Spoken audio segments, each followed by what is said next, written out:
In this problem, you're asked for a volume, so we want 3D, and we're looking for cross-sections perpendicular to the x-axis that are semicircles, and they're going to be perpendicular to the xy plane. Well, it's got to be then a semicircle that looks like this if it's going to be perpendicular to the x-axis.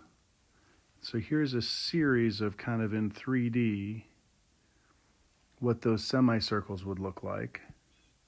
But then when we get to the other curve, the semicircle's diameter is going to be defined by G and not F. One other key piece is that the distance between G and the x-axis is the diameter. Similarly, the distance between F and the x-axis is the diameter. So I'm going to call this first diameter D1 and the second diameter D2. D1 will equal the square root of x minus 0, or just the square root of x. And that means the radius of this circle that everything depends on will be half of that diameter. Same thing, diameter 2 will be 4 minus 1/2 x, making radius 2 half of that, or 2 minus 1/4 x. Now, each area will be the area of a circle, pi r squared, but divided by 2. And so as I substitute in for r, this first one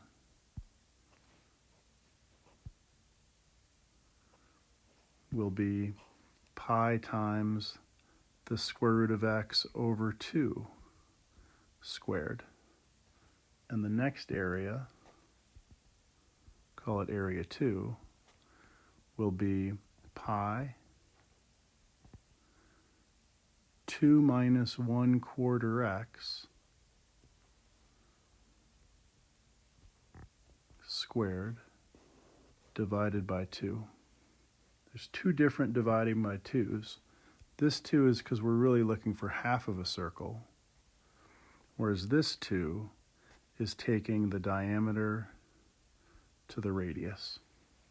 And so then our volume will be two integrals, one integral from 0 to 4 of this first area,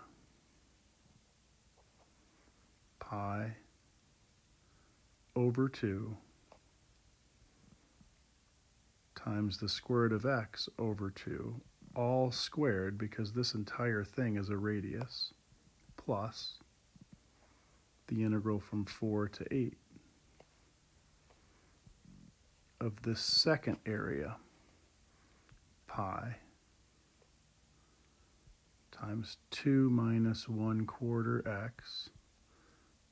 This inner portion is a radius and gets squared, and that also gets a divide by 2.